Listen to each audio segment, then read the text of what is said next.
Black brothers, we are to be a gift to the Lord. In a special way, you're uniquely positioned to be used by God. At that time that he cuts off the twigs of the tree, representing a discipline of us as a people, he would bring to himself a gift of a people from that people. So in the last days, God is bringing us as a gift to the world, to himself. And the name he uses is Lord of Hosts. Why would he bring a gift to himself of the Lord of, as the Lord of Hosts? Because the Lord of Hosts is his fighting name. That's when he wants to battle. If you look at the wars in this nation and around the world, we have always won battles. So God said, I'm going to use this gift to help me win the last battle against the enemy. What does all this mean?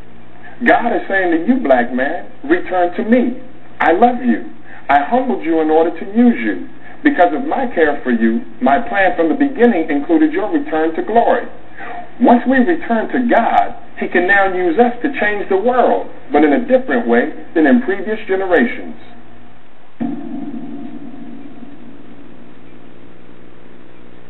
The one true identity that I think we really need to find is our roots in terms of our rich African heritage.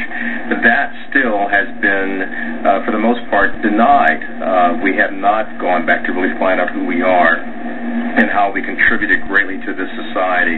To understand a history that is not a history based in slavery, but a history based in royalty, based in some of the first architectural systems, some of the first engineering systems, some of the first governmental systems. If we understand that, that helps us into flow in our purpose for today, because we recognize where we've come from. If you don't know who you are, then you can't relate to others. If you can't relate to others, then you don't feel good about yourself. I set out in a pretty impossible task.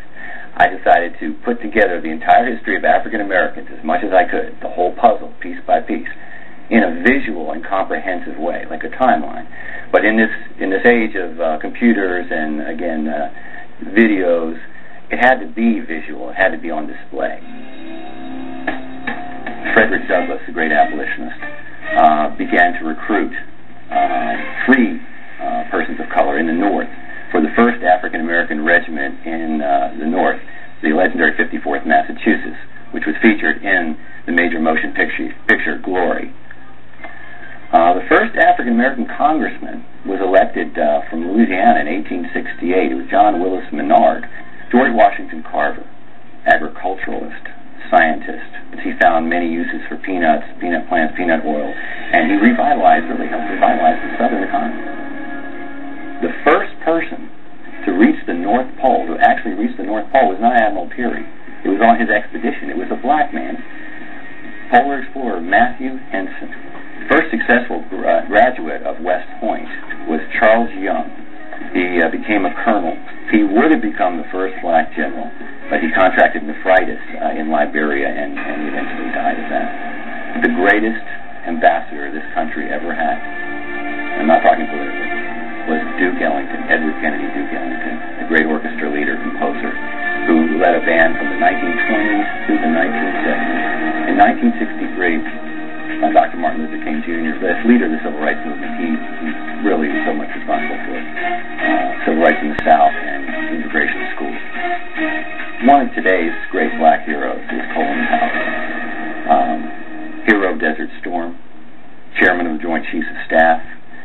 You can be anything you want to be if you have the knowledge. If you can gain that knowledge, in this country, you've got all sorts of opportunity. And I think going back in your past, Alex Haley said it best. You don't know where you're going. You can't know where you're going if you don't know where you've been. Everybody always wants to know, what did my ancestors do? What did my ancestors contribute? Because in a way that's saying, I am an important person by heritage. But when that heritage isn't known, then obviously a huge portion of your self-image goes down the drain. And that's why it's so important, I believe, to take that young 6-year-old boy by the hand and walk down the street and give him a black history lesson and point to his shoes and say it was Jan Matzliger, a black man who invented the automatic shoe lasting machine. And he steps on that clean street and you tell him it was Charles Brooks, a black man who invented the street sweeper, those machines with the big brushes. And down that street comes one of those big refrigerated tractor trailer trucks and you tell him it was Frederick Jones, a black man who invented the refrigeration system for trucks later adopted for airplanes, boats, and trains. And it comes to a stop at the red light and you tell him it was Garrett Morgan, a black man who invented the traffic signal. And you can tell how he also invented the gas mask that saved lots of lives during the war. And while you talk about the war, Henrietta Bradbury, a black woman who invented the underwater cannon, made it possible to launch torpedoes from submarines.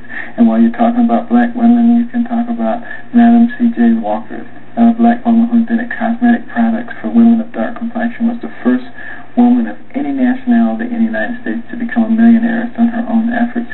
And you walk past the hospital, you can talk about Charles Drew and his contributions to blood banking, the understanding of blood plasma, Daniel Hale Williams, the first successful open heart surgery in the world, and an operative mortality rate of only 1.5%. You can talk about Lewis Latimer, who was the right-hand man of Thomas Edison, a black man, who came up with the filament that made the light bulb work for more than 2 or 3 days, who invented the electric lamp, who did pioneering work in incandescent and fluorescent lighting, who diagrammed the telephone for Alexander Graham Bell. Tremendous inventor in his own right. Almost no one knows of him. You can walk across the railroad tracks and talk about Andrew Beard, the automatic railroad car coupler, which spurred on the Industrial Revolution, or Elijah McCoy, automatic lubrication system for locomotive engines. And he had so many great inventions, people would say, is that a McCoy? Is that the real McCoy? Which is where the term comes from. One of the greatest inventors in the history of man. And people don't know that he was a black man. And, that's how you remedy the situation. Returning to glory means turning to God and recognizing the important role He has for you as a part of His overall plan. In the same way that the fall had nothing to do with any outside influence, your return to glory does not depend on any outside influence either. It's all about your relationship with the Lord. I believe that every one of us needs to be comfortable in our own skin. It's not whites trying to be black, blacks trying to be white. It's just saying, God, you made me this way. You made my nose the way it is, my ears, my hair, the color of my eyes, the color of my skin, my lips, the angle of my face, my body structure, the things I can change. I want to have a lifelong journey, a lifelong process of changing those things with your help. But the things I cannot change, I want to thank you as a creature to the Creator. I want to thank you for the way you've designed me. And that, I believe, is the essence of the message of return to glory. If you see yourself as a nothing, you're not going to have very much self-esteem. You're probably not going to move very far in life. If you see yourself as the great one, you're going to get the big head and you're going to fall. If you see yourself as an instrument in God's hands, you recognize that it's about Him and it's not about you. And when you recognize that, that's when He can use you.